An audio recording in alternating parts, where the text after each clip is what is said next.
Spine straight, close your eyes, take a deep breath in and exhale. Take a deep breath in and exhale. Take a deep breath in, hold it. Om.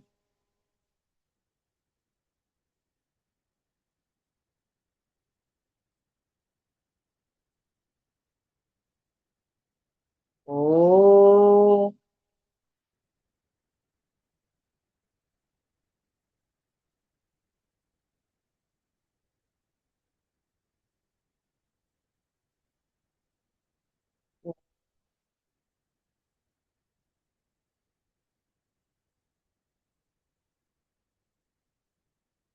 ओम श्री गणेशाय नमः। ओम श्री सरस्वत्यै नमः। ओम श्री गुरुभ्यो नमः। समस्त जन कल्याणे निरतं करुणामयं नमामि चिन्मयं देवं सद्गुरुं ब्रह्मविद्वरं यो अन्तः प्रविश्य मम वाचमिमां प्रसुप्तां सञ्जीवयत्यखिलशक्तिधरस्वधाम्ना अन्यांश्च हस्तचरणश्रवणत्वगादीन् प्राणान्नमो भगवते पुरुषाय तुभ्यं। प्राणान्नमो भगवते पुरुषाय तुभ्यं। श्रीराम राम रामेति रमे रामे मनोरमे सहस्रनाम तत्तुल्यं राम नाम वरानने। आपदामपहर्तारं दातारं सर्वसम्पदां लोकाभिरामं श्रीरामं भूयो भूयो नमाम्यहम्। पूजन्तं राम रामेति मधुरं मधुराक्षरम् आरुह्य कविता शाखां वन्दे वाल्मीकिकोकिलं मनोजवं मारुततुल्यवेगं जितेन्द्रियं बुद्धिमतां वरिष्ठं वातात्मजं वानरयूथमुख्यं श्रीरामदूतं शरणं प्रपद्ये। चरितं रघुनाथस्य शतकोटिप्रविस्तरम् एकैकमक्षरं पुंसां महापातकनाशनम्. Pranams to the Lord. Pranams to all the Mahatmas in tonight's Srimad Valmiki Ramayana session. We are doing Ayodhya Kanda. We have finished the first 4 sargas. We will start 5th sarga and intend to finish it and enter in the 6th sarga if Lord forbids. Laritama, let's start with you. Sandishya Raman Nrupatihi. सन्दिश्य Raman नृपतिः शोभाविन्यभिषेचने स्वभाविन्यभिषेचने पुरोहितं समाहूय वसिष्ठमिदमब्रवीत् गच्छोपावासं काकुत्स्थम् गच्छोपवासं काकुत्स्थम् कारयाद्य तपोधन श्रेयसे राज्यलाभाय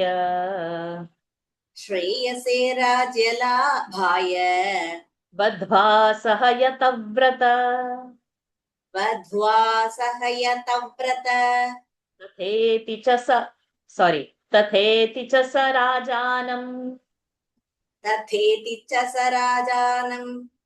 उक्त्वा वेदविदां वरः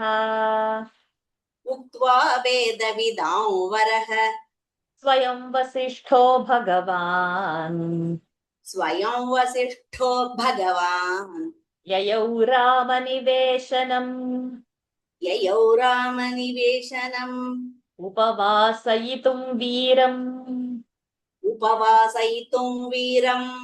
मन्त्रविन्मन्त्रकोविदम् ब्राह्मं रथवरं युक्तम्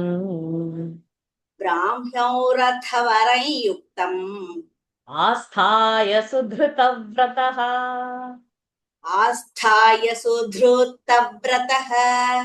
रामभवनं प्राप्य पाण्डुराभ्रघनप्रभम् तिस्रः कक्ष्या रथेनैव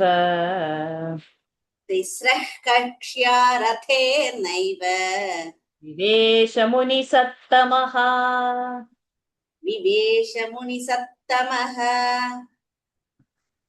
सन्दिश्य रामन् नृपतिः शोभाविन्यभिषेचने पुरोहितं समाहूय वसिष्ठमिदमब्रवीत् गच्छोपवासं काकुत्स्थं कारयाद्य तपोधन श्रेयसे राज्यलाभाय वध्वा सह यतव्रत तथेति च स राजानम् उक्त्वा वेदविदां वरः स्वयं वसिष्ठो भगवान् ययौ रामनिवेशनम् उपवासयितुं वीरम् मन्त्रविन्मन्त्रकोविदम् ब्राह्मौ रथवरं युक्तम् आस्थाय सुधृतव्रतः स रामभवनं प्राप्य पाण्डुराभ्रघनप्रभम् तिस्रः कक्ष्या रथेनैव विवेश मुनिसत्तमः. Very good. Having instructed Sri Ram in connection with his installation fixed for the morrow and summoning the sage Vasishtha, his family priest, Dasharatha spoke to him as follows. Kindly go and get Sri Ram, a sign of Kaputstha, to observe a fast along with his wife Sita tonight for his welfare in the shape of removal of obstacles and for his acquiring sovereignty. O Vasishtha, rich in asceticism, firm of resolve, as you yourself are, saying Amen to the emperor and mounting an excellent chariot fit for Brahmanas and ready with horses yoked to it, the celebrated and powerful sage Vasishtha, the foremost of those well versed in Vedas and a knower of mantras who had firmly kept his vows, personally proceeded to Sri Ram's palace in order to ask the hero, a knower of mantras, to undertake a fast. Reaching Ram's palace, resplendent like a compact mass of white clouds, Vasishtha, the foremost of ascetics, drove through its three enclosures in the chariot itself. सन्दिश्य Raman नृपतिः शोभाविन्यभिषेचने पुरोहितं समाहूय वसिष्ठमिदमब्रवीत् गच्छोपवासं काकुत्स्थं कारयाद्य तपोधन श्रेयसे राज्यलाभाय वध्वा सह यतव्रत तथेति च स राजानम् उक्त्वा वेदविदां वरः स्वयं वसिष्ठो भगवान् ययौ रामनिवेशनम् उपवासयितुं वीरम् मन्त्रविन्मन्त्रकोविदम् ब्राह्मं रथवरं युक्तम् आस्थाय सुधृतव्रतः स रामभवनं प्राप्य पाण्डुराभ्रघनप्रभम् तिस्रः कक्ष्या रथेनैव विवेश मुनिसत्तमः. How big the palace would be to go inside the palace, which has three enclosures in the Ratha itself. The Ratha means just imagine the grandeur. All these things, small descriptions here and there. And the description of Vasishtha as Pandurabhra, the clouds which are white, means he is so wise, aged with wisdom. The description. So such phrases are very nice to mark somewhere and keep. Always we may not pause, but today just a few of us are there, so I thought, okay. Let's continue. Next 4 verses. Tamagatam Rishim Ramaha.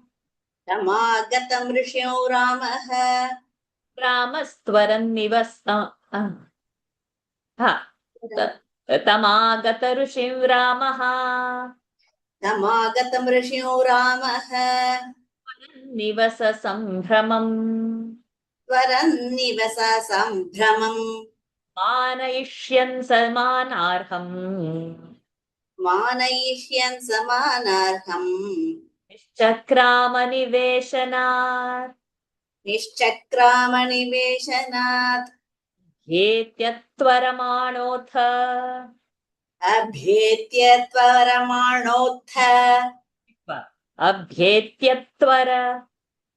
अभ्येत्य त्वरमाणोत्थ Abhyasham Manishinaha. रथाभ्यासं मनीषिणः Tatovatarayamasa. ततोऽवतारयामास विगृह्य रथात् स्वयम् परिगृह्य रथात् स्वयम् स चैनं प्रश्रितं दृष्ट्वा स चैनं प्रश्रितं दृष्ट्वा नकार only स चैनं प्रसृतं दृष्ट्वा सम्भाष्याभिप्रसाद्य च सम्भाष्याभिप्रसाद्य च प्रियार्हौ हर्षयन् रामम् प्रियार्हौ हर्षयन् रामम् इत्युवाच पुरोहितः इत्युवाच पुरोहितः प्रसन्नस्ते पिता राम प्रसन्नस्ते पिता Ram. Yeah, so when there is no vibhakti, it is Sambodhan. Rama, O Ram, like that. So we have not ended this, though it's a padanta, we are not saying Ramaha because it's a Sambodhan over there. Yatvam rajam avapsyasi यत्त्वं राज्यमवाप्स्यसि upavasam bhavanadya उपवासं भवानद्य karotu saha सीतया. करोतु सह सीतया तमागतं ऋष्यो रामः त्वरन्निवस सम्भ्रमम् मानयिष्यन् समानार्हम् निश्चक्रामनिवेशनात् अभ्येत्य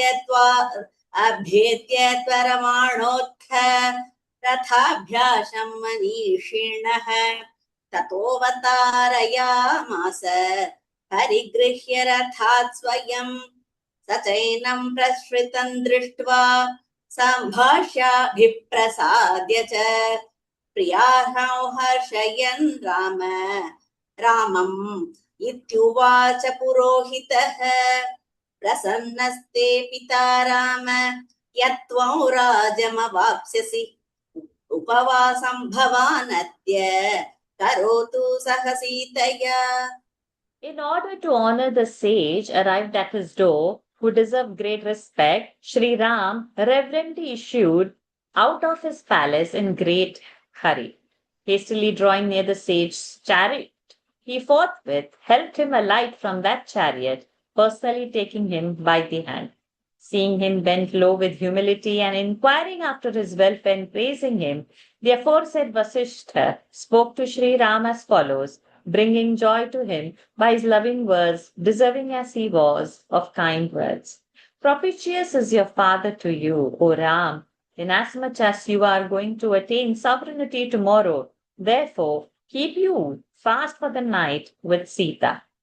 तमागतं ऋषिं रामः त्वरन्निव सम्भ्रमं मानयिष्यन् समानार्हं निश्चक्रामनिवेशनात् अभ्येत्य त्वरमाणोऽथ रथाभ्यासं मनीषिणः ततोऽवतारयामास परिगृह्य रथात् स्वयं स चैनं प्रश्रितं दृष्ट्वा सम्भाष्याभिप्रसाद्य च प्रियार्हं हर्षयन् रामम् इत्युवाच पुरोहितः प्रसन्नस्ते पिता राम यत्त्वं राज्यमवाप्स्यसि उपवासं भवानद्य करोतु सह सीतया. Radha Krishnan ji. Next 9 verses, 5 plus 4. प्रातस्त्वामभिषेक्ता हि प्रातस्त्वामभिषेक्ता हि यौवराज्येन राधिपः यौवराज्येन राधिपः दशरथः प्रीत्या पिता दशरथः प्रीत्या यातिन्नहुषो यथा ययातिं नहुषो यथा युक्त्वा स तदा रामम् इत्युक्त्वा स तदा रामम् उपवासंयतव्रतः उपवासय्यतव्रतः मन्त्रवत्कारयामास मन्त्रवत्कारयामास वैदेह्या सहितं शुचिः वैदेह्या सहितं शुचिः ततो यथावद् रामेण ततो यथावद् रामेण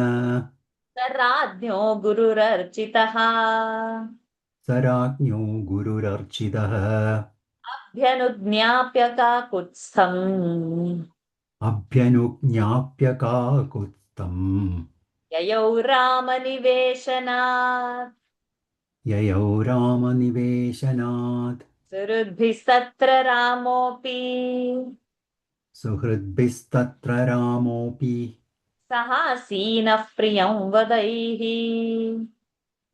सहासीनः प्रियं वदैः भाजितो विवेशाथ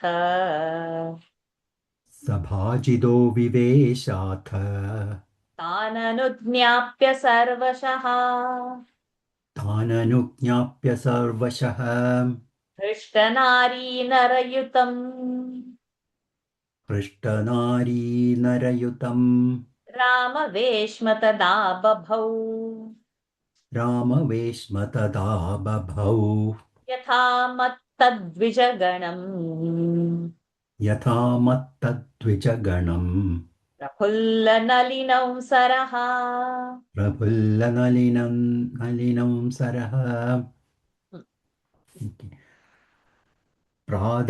प्रातस्त्वामभिषेक्ता हि यौवराज्येन राधिपः पिता दशरथः प्रीत्या ययातिं नहुषो यथा इत्युक्त्वा स तदा रामम् उपवासय्यदव्रतः मन्त्रवत् कारयामास वैदेह्या सतितं शुचिः ततो यथावत् रामेण स राज्ञो गुरुरर्चितः अभ्य अभ्यनुज्ञाप्य काकुत्स्थम् ययौ रामनिवेशनात् सुहृद्भिस्तत्र रामोऽपि सहासीनः प्रियं वदैः सभाजितो विवेशाथ ताननुज्ञाप्य सर्वशः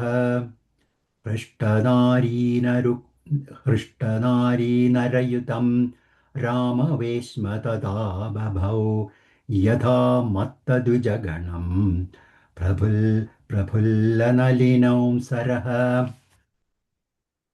Out of love, your father, Emperor Dasharatha, is positively going to install you in the office of Prince Regent next morning, even as Nahusha installed his son Yayati.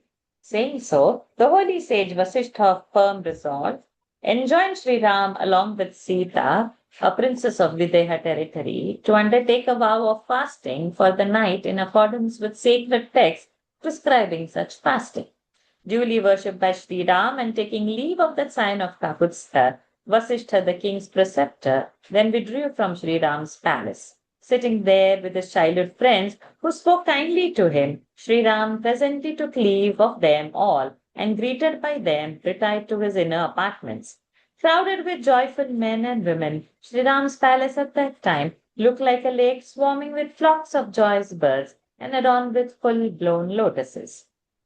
प्रातस्त्वामभिषेक्ता हि यौवराज्येन राधिपः पिता दशरथः प्रीत्या ययातिन्नहुषो यथा इत्युक्त्वा स तदा रामम् उपवासंयतव्रतः मन्त्रवत्कारयामास वैदेह्या सहितं शुचिः ततो यथावद् रामेण स राज्ञो गुरुरर्चितः अभ्यनुज्ञाप्य काकुत्स्थम् ययौ रामनिवेशनात् सुहृद्भिस्तत्र रामोऽपि सहासीनः प्रियं वदैः सभाजितो विवेशाथ ताननुज्ञाप्य सर्वशः हृष्टनारीनरयुतं रामवेश्म तदा बभौ यथा मत्तद्विजगणं प्रफुल्लनलिनन्मुसरः. नेक्स्ट सराजभवनप्रख्यात् सराजभवनप्रख्यात् तस्माद् रामनिवेशनात् तस्माद् रामनिवेशनात् निर्गत्य ददृशे मार्गम् निर्गत्य ददृशे मार्गम् वसिष्ठो जनसंवृतम् वसिष्ठो जनसंवृतम् वृन्दवृन्दैरयोध्यायाम् वृन्दवृन्दैरयोध्यायाम् राजमार्गा समन्ततः राजमार्गासमन्ततः बभूवुरभिसम्बाधाः बभूवुरभिसम्बाधाः तूहलजनैर्वृताः कुतूहलजनैर्वृताः जनवृन्दोर्मि सङ्घर्ष हर्षस्वनवृतस्तदा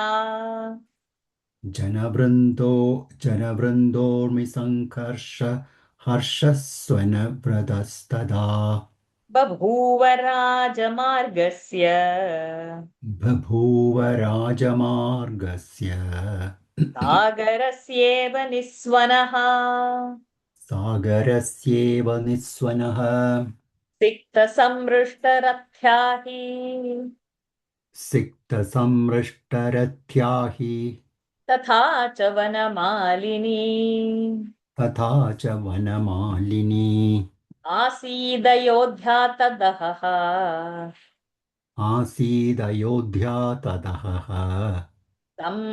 समुच्छ्रितगृहध्वजा समुच्छ्रितगृहध्वजा or did I say something else? समुच्छ्रितगृहध्वजा गृहध्वजा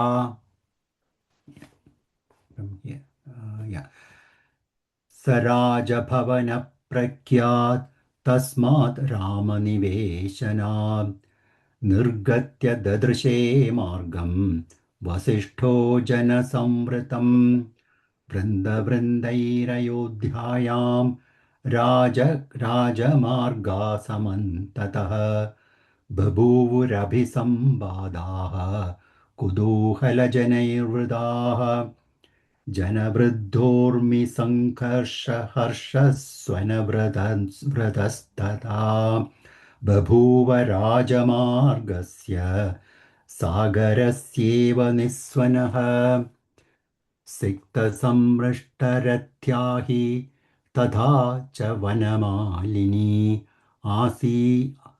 आसीदयोध्या तदहः समुच्छ्रितगृहध्वजा. Coming out of the aforesaid palace of Sri Ram, which vied with the royal palace, Vasishtha found the road thronged with men, crowded with men full of curiosity to witness the festivities connected with Sri Ram's installation, moving in multitudinous batches. The main roads in all the quarters of Ayodhya became impassable. The noise on the main roads, filled with the hilarious sounds produced by the striking of waves in the shape of crowds of men, resembled the roaring of a sea. On that day, Ayodhya had all its streets thoroughly swept and sprinkled with scented water, overhung with garlands of silver flowers, and had tall flags hoisted on its house tops. Seraj भवन प्रख्यात तस्माद् राम निवेशनात् निर्गत्य ददृशे मार्गं वसिष्ठो जन संवृतं वृन्दवृन्दैरयोध्यायां राजमार्गा समन्ततः बभूवुरभिसम्बाधाः कुतूहलजनैर्वृताः जनवृन्दोर्मिसङ्घर्ष हर्षस्वनवृतस्तदा बभूव राजमार्गस्य सागरस्येव निस्वनः सिक्तसमृष्टरथ्या हि तथा च वनमालिनी आसीदयोध्या तदहः समुच्छ्रितगृहध्वजा. Thank you, Radhakrishnan ji, Padma ji. 4 and 4.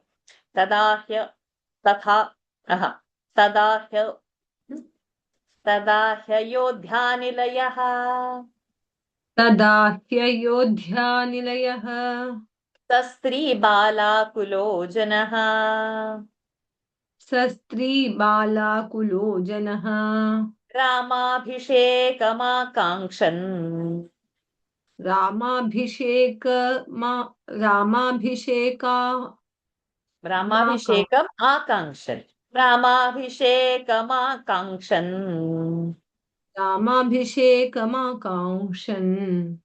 काङ्क्षन् ङकार आकाङ्क्षन्नुदयं रवेः. नाकाङ्क्षन् You should hear what I say. आकाङ्क्षन्नुदयं रवेः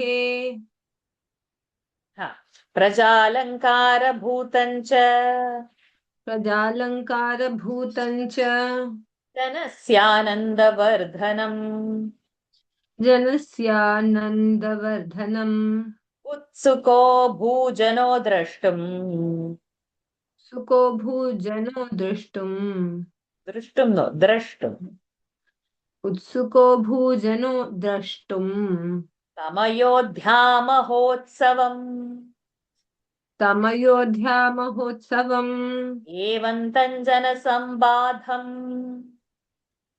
एवनतञ्जनसम्बाधम् Avon even एवन्तञ्जनसम्बाधम् राजमार्गं पुरोहितः राजमार्गं पुरोहितः व्यूहन्निव जनौघन्तम् व्यूहन्निव जनौघन्तम् शनैराजकुलं ययौ शनैराजकुलययौ सीताभ्रशिखरप्रख्यम् सारी सीताभ्रशिख सीताभ्र सी शॉर्ट सीताभ्रशिखरप्रख्यम् शिखरप्रख्यम् द्वित्वा प्रासादमधिरुह्य च प्रासादमधिरुह्य च समीयाय नरेन्द्रेण समीयाय नरेन्द्रेण चक्रेणेव बृहस्पतिः चक्रेणेव बृहस्पतिः पतिः तद् शॉर्ट बृहस्पतिः तदा ह्ययोध्यानिलयः सस्त्रीबालोकुलो जनः बालो नो बाला बाला तदा ह्ययोध्यानिलयः स्त्रीबालाकुलो जनः स्त्री बाला नो सस्त्री तदा ह्ययोध्यानिलयः सस्त्रीबालकुलो जनः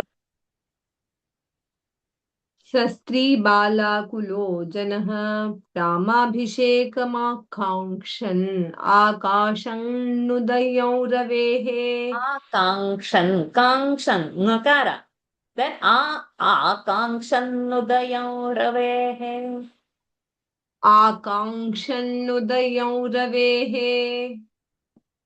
प्रजालङ्कारभूतं च जनस्यानन्दवर्धनम् उत्सुको भूजनो द्रष्टुं तमयोध्यामहोत्सवम् एवन्तञ्जनसम्बाधम् राजमार्गं पुरोहितः व्यूहन्निव जनौघन्तम् शनैराजकुलययौ सीताभ्रशिखरप्रख्यम् not सीताभ्र सीताभ्र सीताभ्रशिखरप्रख्यम् प्रासाद शिखरप्रख्यम् शिखरप्रख्यम् प्रसादमधिरूह्य not प्रसादमधिरूह्य च prasad prasad means palace prasad is prasad both the meanings are different प्रासादमधिरुह्य च समीयाय नरेन्द्रेण शक्रेणेव बृहस्पतिः Take your time to chant. Now, what is the rush? Because when you are rushing to feel very casual and easy about chanting, you are making mistakes. There is no need to show any casual chanting. You put your mind and take your time to chant. Why rush? Why to speed it up? Because the more you hurry, more mistakes will. Just take easy. Just be cool. Okay. Full of flurry, the people living in Ayodhya, including women and children, longed for sunrise, eagerly looking forward, as they did to installation of Sri Ram as Prince Regent. Many were eager to witness that grand festival in Ayodhya, which served as an adornment for the people and enhanced their joy. In this way, Vasishtha, the family priest of Dasharatha, drove slowly to the royal palace, parting us asunder, as it were, the crowd of men that stood blocking the main road, already cramped with people. Nay, ascending the palace, which resembled the Himalayan range with its peaks looking like white clouds, he met Dasharatha as the sage Brihaspati would meet Indra, the ruler of gods. तदा ह्ययोध्यानिलयः स स्त्रीबालाकुलो जनः रामाभिषेकमाकाङ्क्षन् आकाङ्क्षन्नुदयं रवेः प्रजालङ्कारभूतं च जनस्यानन्दवर्धनम् उत्सुको भूजनो द्रष्टुम् तमयोध्यामहोत्सवम् एवं जनसम्बाधम् राजमार्गं पुरोहितः व्यूहन्निव जनौघन्तम् शनैराजकुलय्ययौ सिताभ्रशिखरप्रख्यम् प्रासादमधिरुह्य च समीयाय नरेन्द्रेण शक्रेणेव बृहस्पतिः तमागतमभिप्रेक्ष्य हित्वा राजासनं नृपः हित्वा राजासनं नृपः पप्रच्छ स्वमतं तस्मै पप्रच्छ मतं तस्मै कृतमित्यभिवेदयत् तेन चैव तदा तुल्यम् तेन चैव तदा तुल्यम् सहासीनाः सभासदः सहासीनाः सभासदः आसनेभ्यः सुमत्तस्थुः आसनेभ्यः समुत्तस्थुः आसनेभ्यः समुत्तस्थुः पूजयन्तः पुरोहितम् पूजयन्तः पुरोहितम् गुरुणा त्वभ्यनुज्ञातः गुरुणा त्वभ्यनुज्ञातः मनुजौघं विसृज्यतम् मनुजौघं विसृज्यतम् विवेशान्तः पुरं राजा विवेशान्तः पुरं राजा सिंहो गिरिगुहामिव सिंहो गिरिगुहामिव तदग्रवेश प्रमदाजनाकुलम् तदग्रवेश प्रमदाजनाकुलम् प्रमदा तदग्र्यवेश प्रमदाजनाकुलम् महेन्द्रवेश्म प्रतिमन्निवेशनम् महेन्द्रवेशमप्रतिमम् वेश्म प्रतिमा महेन्द्रवेश्मप्रतिमन्निवेशनम् Pratimam. If you stop at ti will become dirgha. व्यदीपयंश्चारु विवेश पार्थिवः व्यदीपयंशारुविवेश पार्थिवः शशीवतारागणसङ्कुलन्नभः सशीवतारागणसङ्कुलन्नभः ॐ तत्सत् इत्यार्षे श्रीमद् रामायणे ॐ तत्सत् इत्यार्षे श्रीमद् रामायणे वाल्मीकिये आदिकाव्ये आदिकाव्ये अयोध्याकाण्डे पञ्चमः सर्गः हरि ओम् तत्सत् अयोध्याकाण्डे पञ्चमः सर्गः हरि ओम् तत्सत्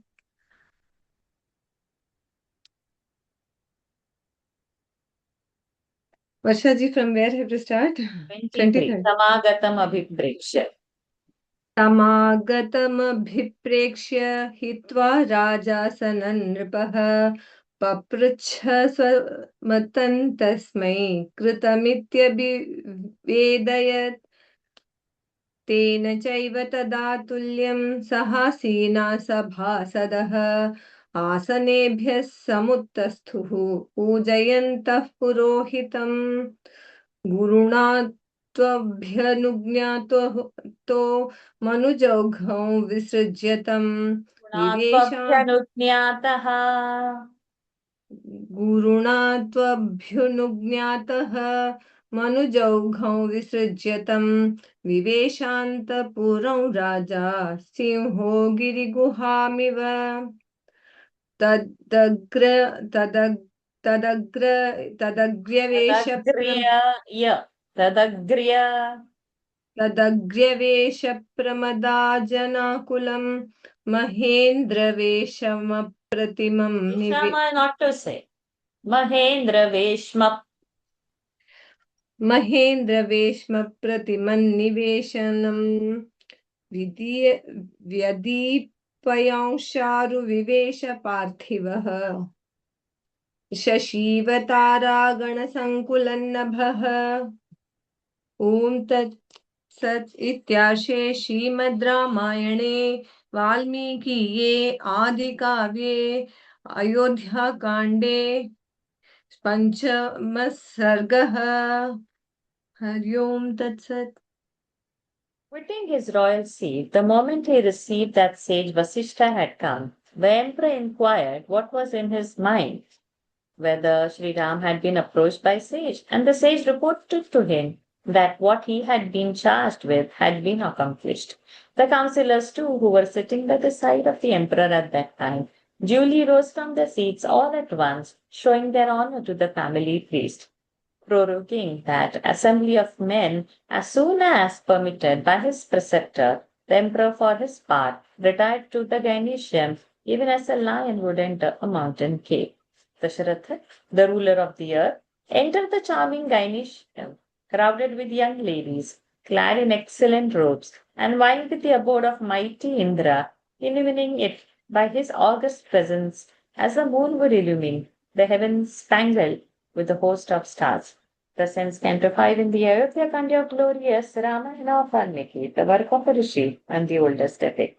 तमागतमभिप्रेक्ष्य हित्वा राजासनं नृपः पप्रच्छस्व मतं तस्मै कृतमित्यभिवेदयत् तेन चैव तदा तुल्यं सहासीनाः सभासदः आसनेभ्यः समुत्तस्थुः पूजयन्तः पुरोहितं गुरुणा त्वभ्यनुज्ञातः मनुजौघं विसृज्यतं विवेशान्तः पुरं राजा सिंहो गिरिगुहामिव तदग्र्यवेशप्रमदाजनाकुलम् महेन्द्रवेश्मप्रतिमं निवेशनम् व्यदीपयंश्चारुविवेशपार्थिवः शशीवतारागणसङ्कुलं नभः ॐ तत्सत् इत्यार्षे श्रीमद् रामायणे वाल्मीकिये आदिकाव्ये अयोध्याकाण्डे पञ्चमः सर्गः हरि ओम् तत्सत् Shri सीतारामचन्द्रार्पणमस्तु. With his immense kripa, we could just easily sail through this chapter. Let's enter the Shashtha Sarga. Lavitama. Gate Purohite Ramaha. गते पुरोहिते रामः स्नातो नियतमानसः स्नातो नियतमानसः सह पत्न्या विशालाक्ष्या सह पत्न्या विशालाक्ष्या नारायणमुपागमत् प्रगृह्य शिरसा पात्रीम् प्रगृह्य शिरसा पात्रीम् हविषो विधिवत् ततः हविषो विधिवत् ततः महते दैवतायाज्यम् महते दैवता याज्यम् जुहावज्ज्वलितानले जुहावज्ज्वलितानले शेषञ्च हविषस्तस्य शेषञ्च हविषस्तस्य शास्यात्मनः प्रियम् प्राश्याशास्यात्मनः प्रियम् ध्यायन्नारायणम् देवम् ध्यायन्नारायणम् देवम् वास्तीर्णे कुशसंस्तरे स्वास्तीर्णे कुशसंस्तरे भाग्यतः सह वैदेह्या वाग्यतः सह वैदेह्या भूत्वा नियतमानसः भूत्वा नियतमानसः श्रीमत्यायतने विष्णोः श्रीमत्यायतने विष्णोः शिष्ये नरवरात्मजः शिष्ये नरवरात्मजः एकयामावशिष्टायाम् एकयामावशिष्टायाम् रात्र्यां प्रति विबुध्य सः रात्र्यां प्रति विबुध्य सः अलङ्कारविधिं सम्यक् अलङ्कारविधिं सम्यक् कारयामास वेश्मनः कारयामास वेश्मनः गते पुरोहिते रामः स्नातो नियतमानसः सह पत्न्या विशालाक्ष्या नारायणमुपागमत् प्रगृह्य शिरसा पात्रीं हविषो विधिवत्ततः महते दैवता याज्यं जुहाव ज्वलितानले शेषं च हविषस्तस्य प्राशाशास्यात्मनः प्रियं ध्यायन्नारायणं देवं स्वास्तीर्णे कुशसंस्तरे वाग्यतः सह वैदेह्या भूत्वा नियतमानसः श्रीमत्यायतने विष्णोः शिष्ये नरवरात्मजः एकयामावशिष्टायां रात्रियां प्रतिविबोध्य सः अलङ्कारविधिं सम्यक् कारयामास वेश्मनः. Having bathed himself when Vasishtha had left, Sri Ram, with a concentrated mind, worshipped Lord Narayana with the cooperation of his wife Sita, who had exceptionally large eyes. Taking up with his head bent low in reverence the vessel containing ghee for being poured into the sacred fire as oblation, he then consigned the ghee to the lighted fire with due ceremony for the pleasure of Lord Vishnu, the supreme deity. Tasting the remainder of that offering and expecting in return what was dear to him, Sri Ram silently lay down to sleep with his mind fully controlled on a mat of kusha grass spread by himself in the hall of the glorious temple of Lord Vishnu, along with Sita, contemplating on Lord Narayan. Waking up 3 hours before the close of night, he duly caused the temple hall to be decorated. गते पुरोहिते रामः स्नातो नियतमानसः सह पत्न्या विशालाक्ष्या नारायणमुपागमत् प्रगृह्य शिरसा पात्रीं हविषो विधिवत्ततः महते दैवता याज्यं जुहाव ज्वलितानले शेषं च हविषस्तस्य प्राश्याशास्यात्मनः प्रियं ध्यायन्नारायणं देवं स्वास्तीर्णे कुशसंस्तरे वाग्यतः सह वैदेह्या भूत्वा नियतमानसः श्रीमत्यायतने विष्णोः शिष्ये नरवरात्मजः एकयामावशिष्टायां रात्र्यां प्रतिविबुध्य सः अलङ्कारविधिं सम्यक् कारयामास वेश्मनः. Thank you, Lalitama. Radhakrishnan ji. Next 5 verses.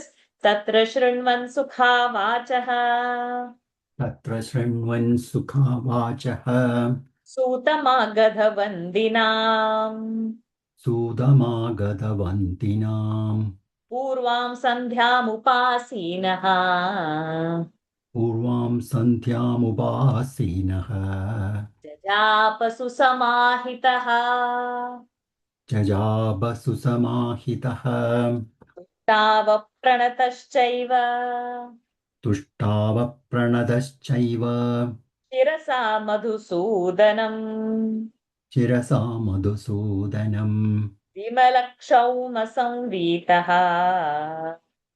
विमलक्षौमसंवीतः वाचयामास सद्विजान् वाचयामास सद्विजान् तेषां पुण्याः घोषोऽथ तेषां पुण्याः घोषोऽथ गम्भीरमधुरस्तथा गम्भीरमधुरस्तथा अयोध्यां पूरयामास अयोध्यां पूरयामास प्रण सूर्यघोषानुनादितः सूर्यघोषानुनादितः कृतोपवासन्तु तदा कृतोपवासन्तु तदा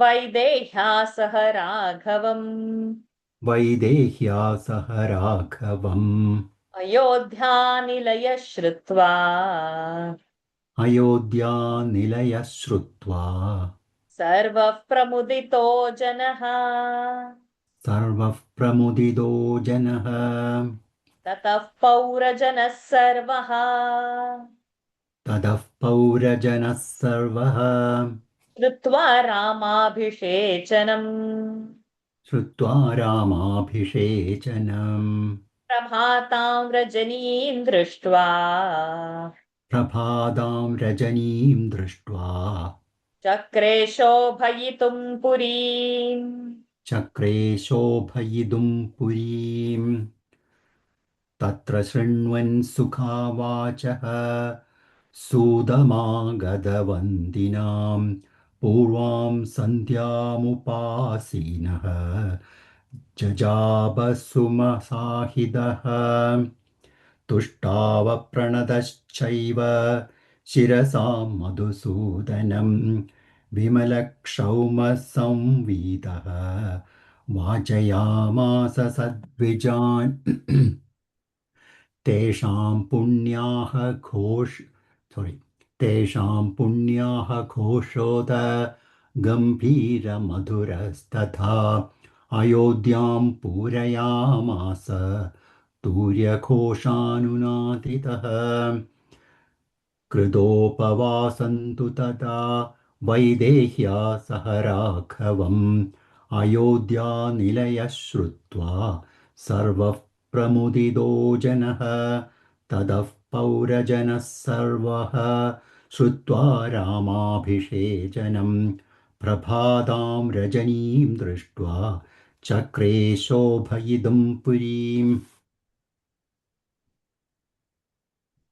Hearing the delightful words of the suttas who recited Pauranika stories, Magadhas, who regularly recounted on festive occasions the genealogy of the families of their patrons and Vandis, and saying his Sandhya prayers for the morning, in which the deity presiding over the morning twilight is invoked and repeated to. He repeated the Gayatri Mantra with a fully concentrated mind. Clad in immaculate silk, he glorified Lord Vishnu, the destroyer of the demon Madhu, and saluted him with his head bent low and urged the Brahmanas to recite benedictory mantras and mantras wishing him propitious day. United with the echo of musical instruments, the sound of their punyavachana on that occasion, deep and melodious as it was filled Ayodhya. Hearing that Sri Ram had fasted with Sita on that day, the entire populace of Ayodhya felt highly rejoiced. Hearing of Sri Ram's installation and observing that the night had ended, all the citizens of Ayodhya now began to decorate the city. तत्र शृण्वन् सुखावाचः सूतमागधवन्दिना पूर्वां सन्ध्यामुपासीनः जजापसु समाहितः तुष्टावप्रणतश्चैव शिरसा मधुसूदनं विमलक्षौमसंवीतः वाचयामास सद्विजान् तेषां पुण्याः घोषोऽथ गम्भीरमधुरस्तथा अयोध्यां पूरयामास सूर्यघोषानुनादितः कृतोपवासं तु तदा वैदेह्या सह राघवम् अयोध्यानिलय श्रुत्वा सर्वः प्रमुदितो जनः ततः पौरजनः सर्वः श्रुत्वा रामाभिषेचनम् प्रभातां रजनीं दृष्ट्वा चक्रे शोभयितुं पुरीम्. Thank you, Radha Krishnan ji. Padma ji, the next 5 verses. सिताभ्रशिखराभेषु सिताभ्रशिखराभेषु देवतायतनेषु च देवतायतनेषु च चतुष्पथेषु रथ्यासु चतुष्पथेषु रथ्यासु चैत्येष्वट्टालकेषु च चैत्येष्वट्टालकेषु च नानापण्यसमृद्धेषु नानापण्यसमृद्धेषु वणिजामापणेषु च वणिजामापणेषु च कुटुम्बिनां समृद्धेषु कुटुम्बिनां समृद्धेषु श्रीमत्सु भवनेषु च श्रीमत्सु भवनेषु च सभासु चैव सर्वासु सभासु चैव सर्वासु वृक्षे वृक्षेष्वालक्षितेषु च वृक्षेष्वालक्षितेषु च ध्वजासं sorry yeah ध्वजासमुच्छ्रिताः साधु ध्वजा समुच्छ्रिता साधु पताकाश्चाभवंस्तथा पताकाश्चाभवंस्तथा नटनर्तकसङ्घानाम् नटनर्तकसङ्घानां गायकानां च गायताम् गायकानां च गायताम् मनःकरणसुखावाचः मनः कर्णसुखावाचः शुश्रावजनता ततः शुश्रावजनता ततः रामाभिषेकयुक्ताश्च रामाभिषेकयुक्ताश्च तथाश्चक्रुर्मिथो जनाः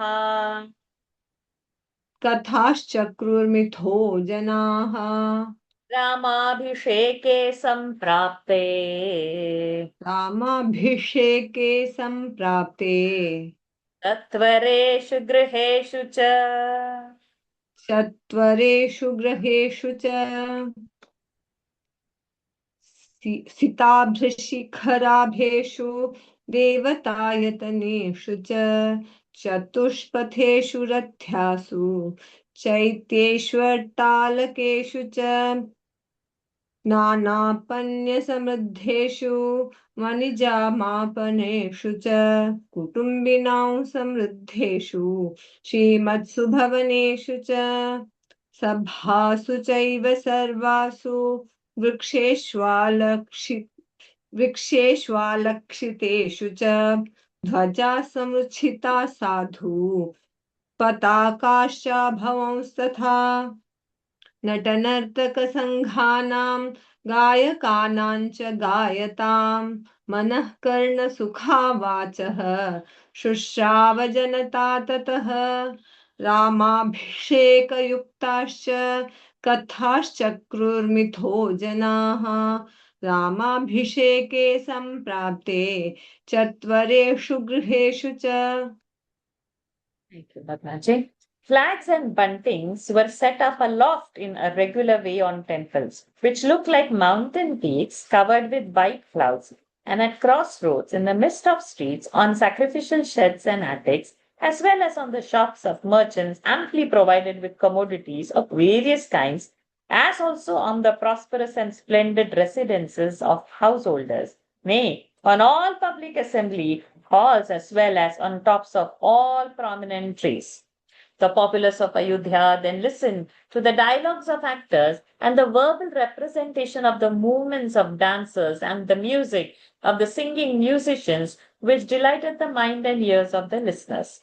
As the installation of Sri Ram approached, people meeting together in quadrangles and houses mutually indulged in talks, bearing exclusively on the installation of Sri Ram. सिताभ्रशिखराभेषु देवतायतनेषु च चतुष्पथेषु रथ्यासु चैत्येष्वट्टालकेषु च नानापण्यसमृद्धेषु वणिजामापणेषु च कुटुम्बिनां समृद्धेषु श्रीमत्सु भवनेषु च सभासु चैव सर्वासु वृक्षेष्वालक्षितेषु च ध्वजा समुच्छ्रिताः साधु पताकाश्चाभवंस्तथा नटनर्तकसङ्घानां गायकानां च गायता मनः कर्णसुखावाचः शुश्राव जनता ततः रामाभिषेकयुक्ताश्च कथाश्चक्रुर्मिथो जनाः रामाभिषेके सम्प्राप्ते चत्वरेषु गृहेषु च. We will try. Laritama, let's start with you. बाला अपि क्रीडमानाः. बाला अपि क्रीडमानाः. Visarga is there or not? I thought it is there. गृहद्वारेषु सङ्घर्षः. गृहद्वारेषु सङ्घर्षः. रामाभिषव संयुक्ताः. रामाभिषव संयुक्ताः. चक्रुरेव कथामिथः. चक्रुरेव कथामिथः. कृतपुष्पोपहारश्च. कृतपुष्पोपहारश्च. धूपगन्धाधिवासितः. धूपगन्धाधिवासितः. राजमार्गः कृतः श्रीमान्. राजमार्गः कृतः श्रीमान्. पौरैरामाभिषेचने. पौरैरामाभिषेचने. प्रकाशकरणार्थञ्च. प्रकाशकरणार्थञ्च. निशागमनशङ्कया. निशागमनशङ्कया. दीपवृक्षांस्तथा चक्रुः. दीपवृक्षांस्तथा चक्रुः. अनुरथ्यासु सर्वशः. अनुरथ्यासु सर्वशः. अलङ्कारं पुरस्यैवम्. अलङ्कारं पुरस्यैवम्. कृत्वा तत्पुरवासिनः. कृत्वा तत्पुरवासिनः. आकाङ्क्षमाणा रामस्य. आकाङ्क्षमाणा रामस्य. यौवराज्याभिषेचनम्. यौवराज्याभिषेचनम्. समेत्य सङ्घर्षः सर्वे. समेत्य सङ्घर्षः सर्वे. तत्वरेषु सभासु च. चत्वरेषु सभासु च. कथयन्तो मिथस्तत्र. कथयन्तो मिथस्तत्र. प्रशंसुर्जनाधिपम्.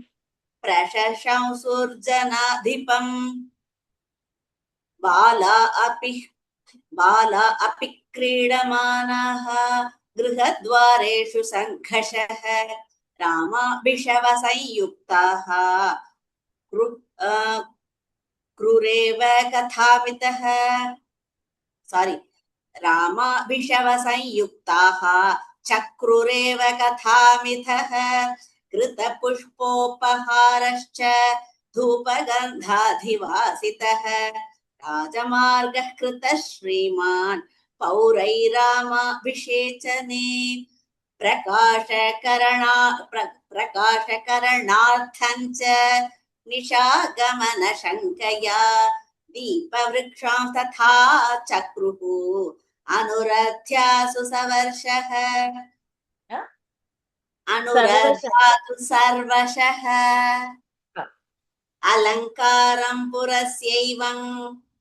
अलङ्कारं पुरस्यैवम्. कृत्वा तत्पुरवासिनः. आकाङ्क्षमाणस्य. यौवराज्याभिषेचनम्. समेत्य सङ्घर्षः सर्वे. चत्वरेषु सभासु च. कथयन्तो मिथस्तत्र. प्रशंसुर्जनाधिपम्. I'll read meaning and reading later. We'll complete the verses. We'll see as per the time. Radha Krishnanji, next 4 verses.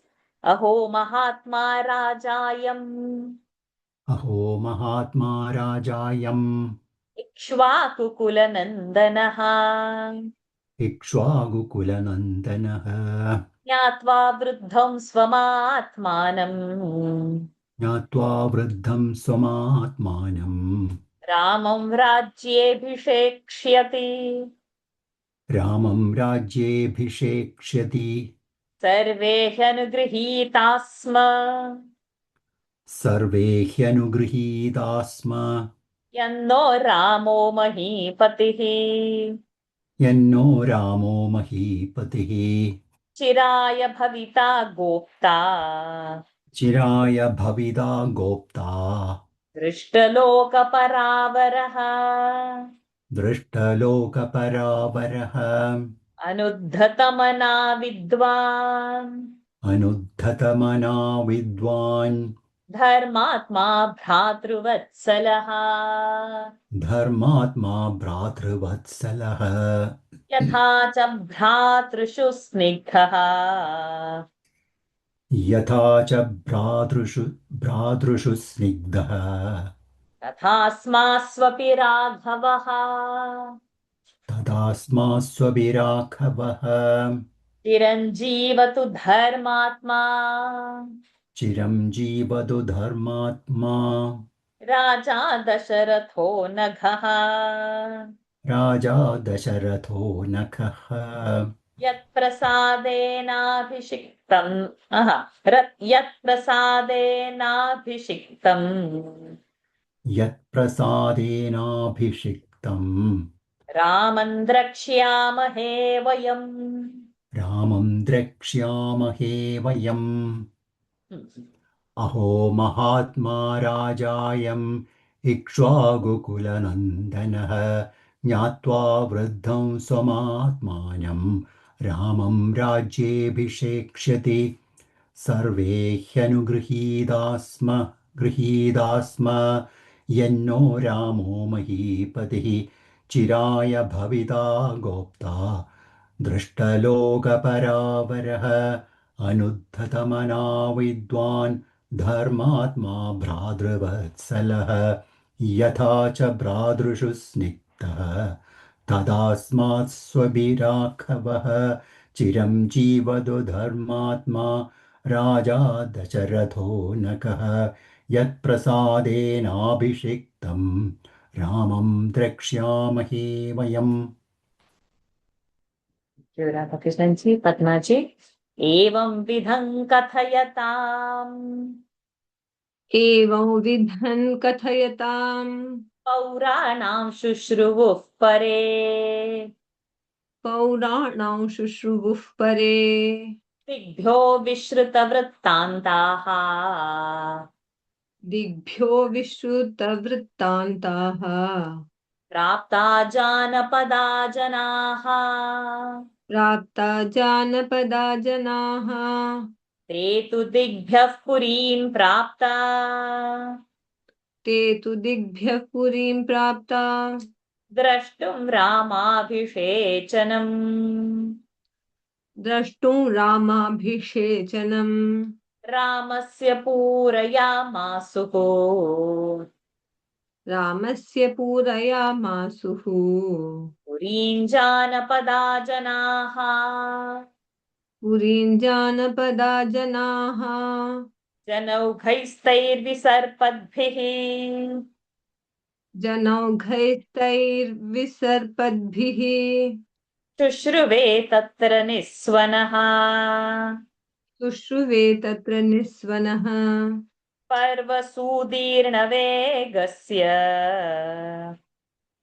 पर्वसूदीर्णवेगस्य सागरस्येव निःस्वनः सागरस्येव निःस्वनः ततस्तदिन्द्रक्षयसन्निभं पुरम् ततस्तदिन्द्रक्षयसन्निभं पुरम् दिदृक्षुभिर्जानपदैरुपाहितैः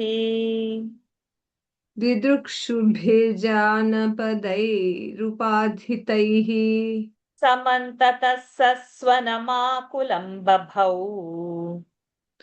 समन्ततस्तस्वनमाकुलं बभौ समुद्रयादोभिरिवार्णवोदकम् समुद्रयादोभिरिवर्णवोदकम् ॐ तत्सत् इत्यार्षे श्रीमद् रामायणे ॐ तत्सत् इत्यार्षे श्रीमद् रामायणे वाल्मीकिये आदिकाव्ये वाल्मीकिये आदिकाव्ये अयोध्याकाण्डे षष्ठः सर्गः हरि ओम् तत्सत् अयोध्याकाण्डे षष्ठः सर्गः हरि ओम् तत्सत्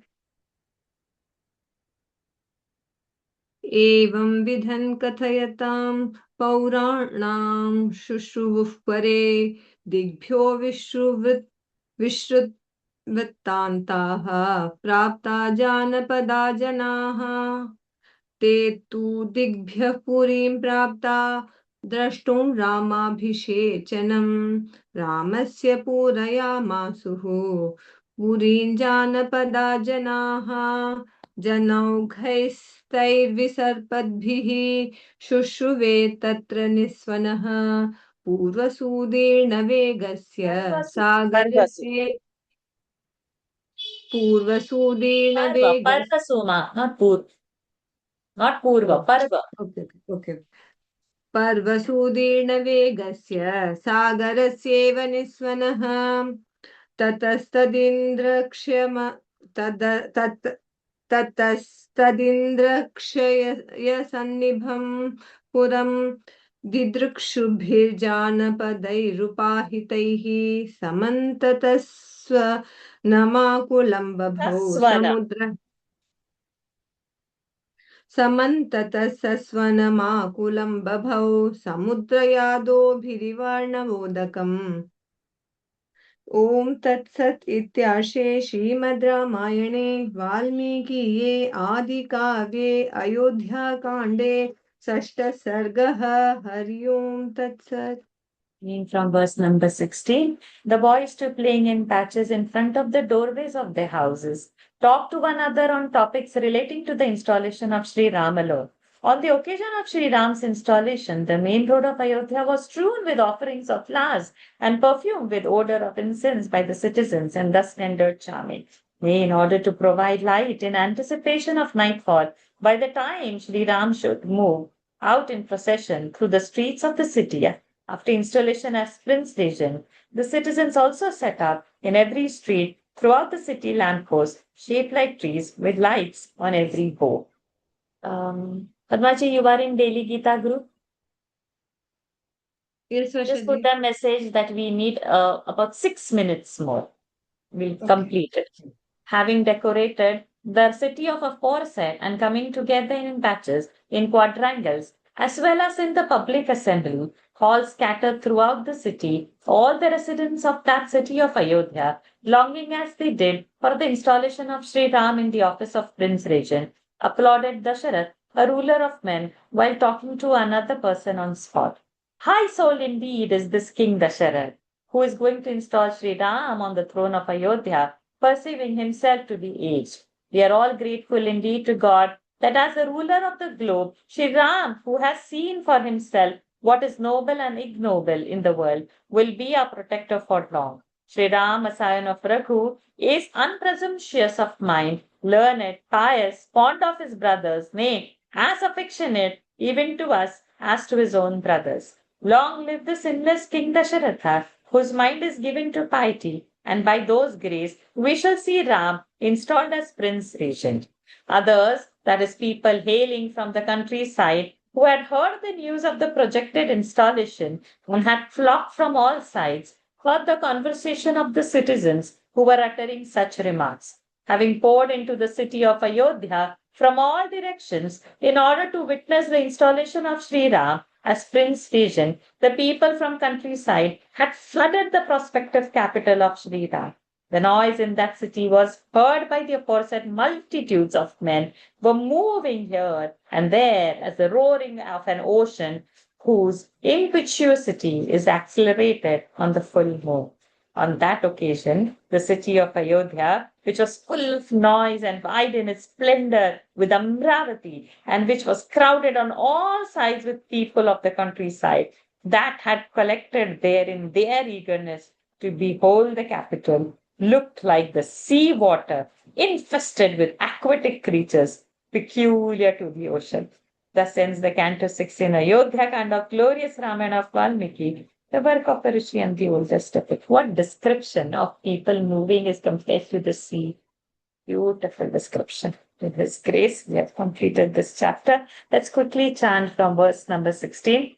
Bala api क्रीडमानाः गृहद्वारेषु सङ्घर्षः रामाभिषव संयुक्ताः चक्रुरेव कथामिथः कृतपुष्पोपहारश्च धूपगन्धाधिवासितः राजमार्गः कृतः श्रीमान् पौरैरामाभिषेचने प्रकाशकरणार्थञ्च निशागमनशङ्कया दीपवृक्षांस्तथा चक्रुः अनुरथ्यासु सर्वशः अलङ्कारं पुरस्यैवं कृत्वा तत्पुरवासिनः आकाङ्क्षमाणा रामस्य यौवराज्याभिषेचनं समेत्य सङ्घर्षः सर्वे चत्वरेषु सभासु च कथयन्तो मिथस्तत्र प्रशशंसुर्जनाधिपम् अहो महात्मा राजायम् इक्ष्वाकुकुलनन्दनः ज्ञात्वा वृद्धं स्वमात्मानं रामं राज्याभिषेक्ष्यति सर्वे ह्यनुगृहीता स्म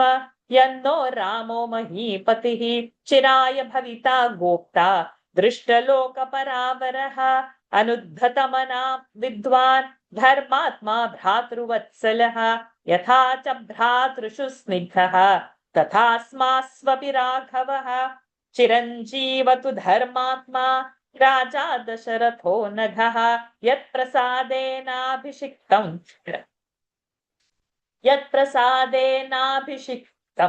रामं द्रक्ष्यामहे वयम् एवं विधं कथयतां पौराणां शुश्रुवुः परे दिग्भ्यो विश्रुतवृत्तान्ताः प्राप्ता जानपदा जनाः ते तु दिग्भ्यः पुरीं प्राप्ता द्रष्टुं रामाभिषेचनं रामस्य पूरयामासुः पुरीं जानपदा जनाः जन उभयस्तैर्विसर्पद्भिः शुश्रुवे तत्र निस्वनः पर्वसूदीर्णवेगस्य सागरस्येव निस्वनः ततस्तदिन्द्रक्षयसन्निभं पुरं दिदृक्षुभिर्जानपदैरुपाहितैः समं ततः सस्वनमाकुलं बभौ समुद्रयादोभिरिवारणवोदकम् ॐ तत्सत् इत्यार्षे श्रीमद् रामायणे वाल्मीकिहे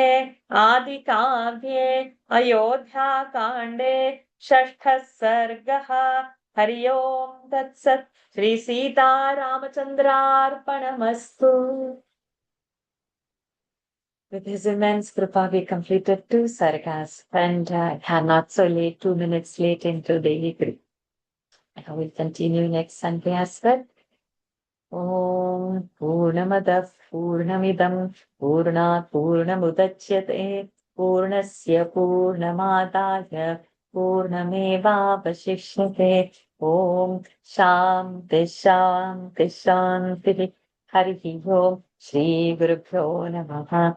Harihi Om Shri Sita Ramachandrarpanamastu. Everyone, thank you for joining. Let's meet Thank next you time. so much, Varsha ji. Thank you. So much. Thank you. Very well.